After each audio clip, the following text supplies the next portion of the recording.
Buitelyn Pop. Die kinders van die wyle filmlegende Robin Williams beskerm nie net hulle pa se nalatenskap nie, I ask you about love, probably quote me a sonnet. hulle veg terug teen wat hulle kunsmatige intelligensie misbruik noem. Zack Zelda en Cody Williams het sy Instagram-rekening heraktiveer They've had enough, and it's time to really take a look at AI and how people are exploiting their dad's memory and his legacy. Fussy, you do Martha Graham.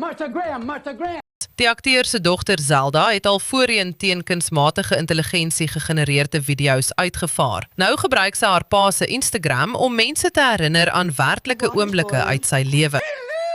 Die gebruik van kunsmatige intelligensie is kontroversieel in Hollywood. Taylor Swift en Matthew McConaughey het albei regstappe geneem om hulself teen die misbruik van kunsmatige intelligensie inhoud te beskerm. Maar ander het die vinnig ontwikkelende tegnologie omhels. Val Kilmer, wat onlangs oorlede is, speel in die komende film As Deep as the Grave. Sy vertoning is heeltemal deur kunsmatige intelligensie gegenereer. Vervaardigers sê dit is gemaak met die goedkeuring van sy familie, wat video's van Kilmer deur sy lewe verskaf het.